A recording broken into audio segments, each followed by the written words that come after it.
son inconmensurables. No hay un tercer árbitro que le vaya a dar la razón a uno y a otro, ni siquiera Dionisio. Hay que seguir el movimiento a través no solo de razones inconmensurables, sino también de valoraciones incompatibles. Diaetos, digamos, usando una palabreja griega, a través de distintos etos. Porque para uno la valoración máxima es la máxima ganancia y es el único criterio de valor. Si entro a darle argumentos, voy a estar en la transformación económica de la filosofía, cuando lo que deberíamos lograr es una transformación económica de la sociedad, de la política, del mundo, incluyendo una transformación filosófica de la economía. Pero eso supone un diálogo a fondo entre modos de valorar, detrás de los cuales hay también distintas sensibilidades y pasiones en conflicto. Digamos en griego inventado, diapáticos, a través de distintas pasiones. El diálogo es necesario para que el movimiento filosófico no termine en la inmovilidad, en lo inmutable y en la muerte, aunque quizás el movimiento imperecedero del filosofado exija la muerte de Sócrates. Bueno, voy a tratar de hacer una confluencia actual de estas posiciones. Vivimos tiempos de profundo shock. Hoy es preciso pensar en crisis. Ya no es posible contar con el sosegado ocio para filosofar. Y pienso que tal vez nunca haya sido así, que nunca haya habido tal ocio, y que me parece también que no sea así.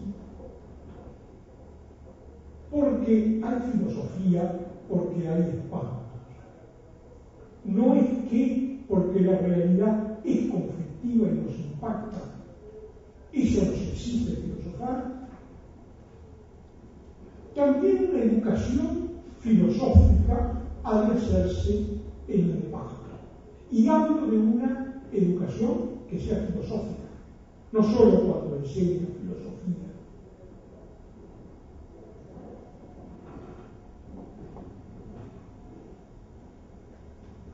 Una educación filosófica ha de transformar el impacto, el espanto, el problema que cuestiona todas nuestras seguridades para que sea posible un ponerse en movimiento que genere condiciones para pensar en crisis.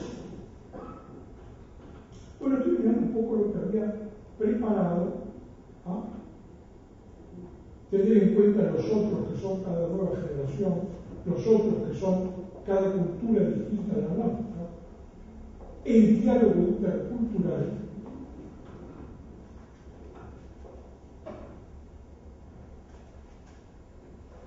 Y creo que la educación filosófica trataría de completar algunas cosas que decía ahora. La educación filosófica está en la base de la discusión pública que requiere una sociedad verdaderamente democrática, que solo será tal si es filosófica. Seguiremos sin convencer a los ricos mercaderes de mirar a las estrellas, porque eso es incompatible con sus intereses. Las grandes empresas dominan también la ciencia y la tecnología, que nacieron con padres de Mileto, la ciencia, ¿no? Y han sabido poner el conocimiento más abstracto al servicio de sus negocios. Y el pueblo, que antes por lo menos te decía que era el pozo, ahora tiende a creer en la realidad virtual y quedar encandilado con la idea de poder llegar a ser como los ricos. y el mundo mismo en el que convivimos está en riesgo. Y nuestras educaciones no quieren ser filosóficas, no quieren ver los problemas y creen ciegamente que llegará algún día en que la pasiva acumulación de conocimientos y tecnología que ha producido este mundo globalizado infinitamente superior a todo el mundo pasado, y que si bien no ha llegado a ser ahora el mejor de los mundos posibles, lo alcanzará si somos capaces de continuar siguiendo haciendo ciencia y tecnología sin pensar y problematizar filosóficamente.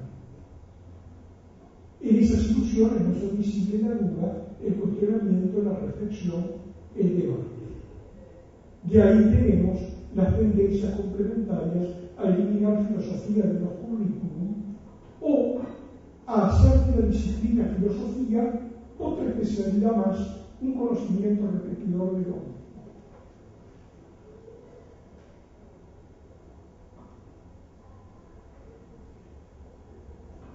Esta tensión que vivimos cuando tratamos de alimentar la importancia de la enseñanza de la filosofía sin poner en crisis la organización actual del mundo es la que nos lleva a intentar un cierto esbozo de características o rasgos de una educación filosófica. Como traté de ir rápido, me comí un montón de cosas y tengo miedo de por ser rápido no haber sido demasiado claro, en parte repetitivo y en parte habiéndome salteado cosas que podrían ser importantes. Quiero decir que si encaramos la cuestión desde una perspectiva filosófica, tenemos que cambiar la educación, hacerla radicalmente crítica y creativa. Pero eso es un acto político inadmisible en la perspectiva del mundo actual. Entonces, trabajar filosóficamente mediante las prácticas educativas en los pequeños huecos, en las prácticas filosóficas, en los pequeños huecos que podamos inventarle, son modelos para tratar de organizar la discusión pública con características también filosóficas. Entonces yo trataba de tener algunos rasgos de una educación filosófica entendida como educación de hombres libres en sociedades democráticas, entendiendo por democracia estrictamente el poder del pueblo, donde el poder esté efectivamente en manos del pueblo, y rasgos de una educación filosófica en situaciones nunca cerradas, en situaciones siempre de crisis.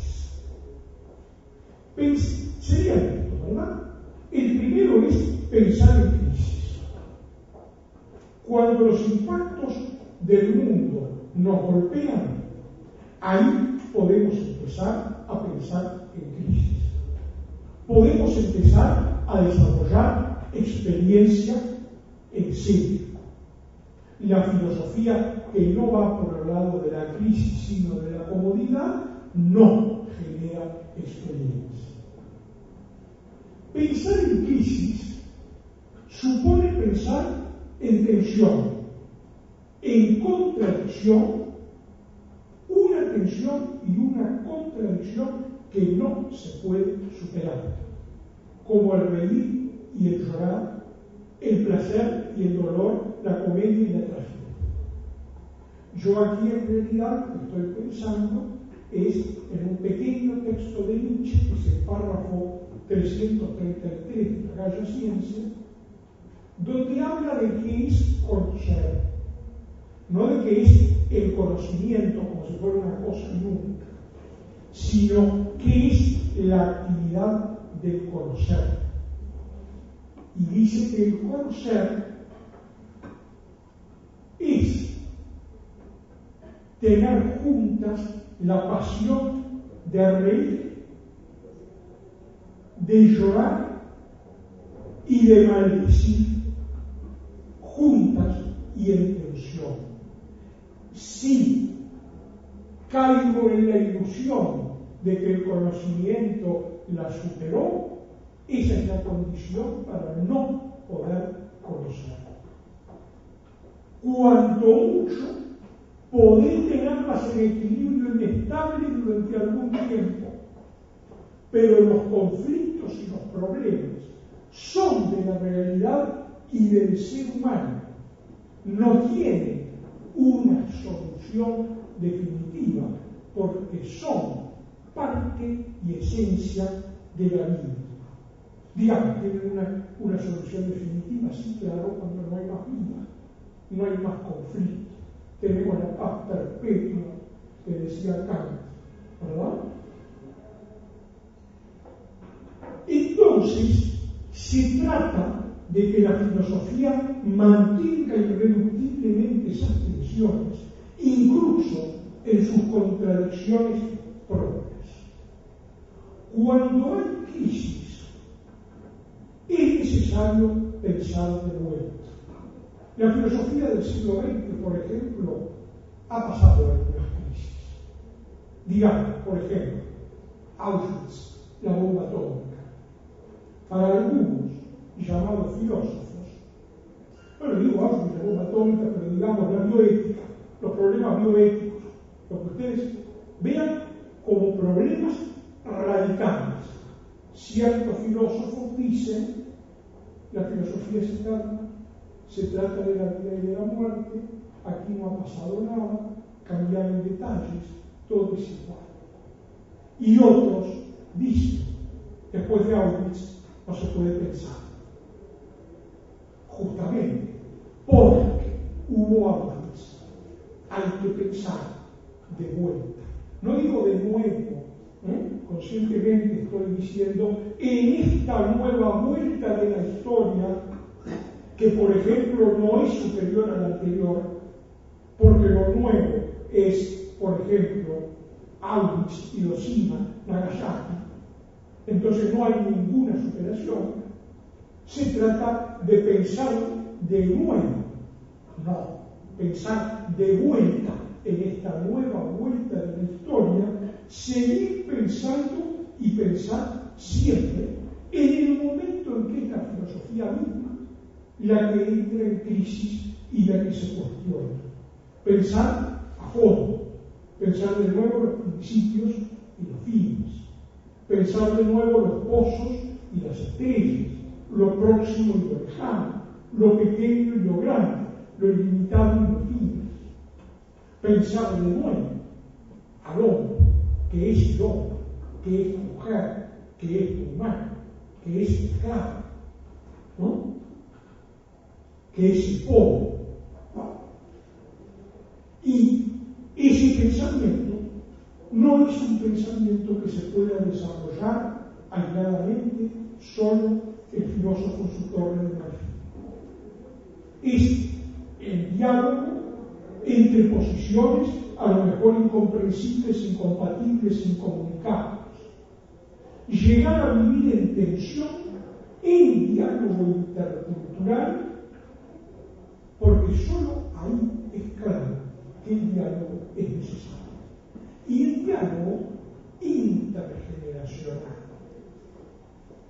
El filósofo en el aula, el filósofo trabajando con niños, está filosofando gracias a los niños, gracias a los jóvenes. Cierto discurso educativo nos dice lo que pasa es que las nuevas generaciones, por ejemplo, no saben ni hablar, como los indios no saben ni hablar para los españoles, como el bárbaro no sabe ni hablar para el griego, y solo balbucea, pero ese balbuceo es la potencia de sacudimiento de una forma de dominación entre seres humanos. Entonces los filósofos también ejercen poder. En un aula, en un discurso, algo por el estilo. Y el modo de hacer que el poder se transforme en potencia de libertad es habilitar la palabra del otro, dejarse conmover por ella y filosofar juntos. Tú sacudido por lo que yo digo, yo sacudido por lo que tú decís. Si solo yo soy el sacudidor, no soy filósofo. Soy un dominador que atropella, que pasa por arriba. Filosofar es poner el movimiento. En determinados espacios que tienen que ser puestos en crisis, espacios filosóficos. La educación, el aula, pero también nuestras instituciones educativas, pero también las leyes de educación, y el aula no solo de filosofía, la sociedad, el aula, la casa, la plaza, la política, transformadas en espacios de discusión filosófica, de discusión pública con uso de la razón pública. En realidad, se trata de transformar filosóficamente todos los espacios, transformándolos en espacios de relaciones filosóficas. Es decir, los conceptos que manejamos son más o menos los mismos, ¿verdad?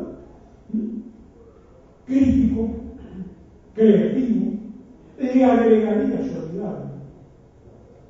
Y, por supuesto, espacios en diálogo, espacios de discusión entre distintas razones, sensibilidades y valoraciones, no de conciliación, sino al contrario, de radicalización y de profundización, de democratización, hacer más humano, más libre, más poderoso a cada uno de nuestros alumnos, de los miembros de la sociedad, y a todos, porque hacemos más poderosas la potencia de discusión y diálogo filosófico entre todos, de modo de avanzar en conjunto en un movimiento infinito de diálogos que no se cierra, sino que se abre a futuros imprevisibles e impredecibles,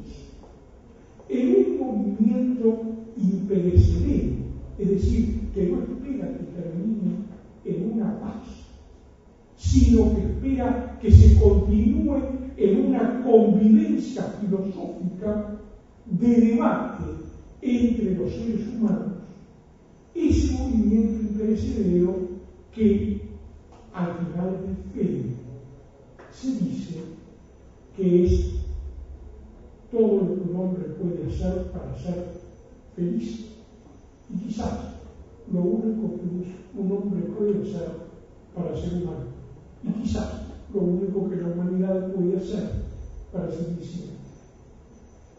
Bueno.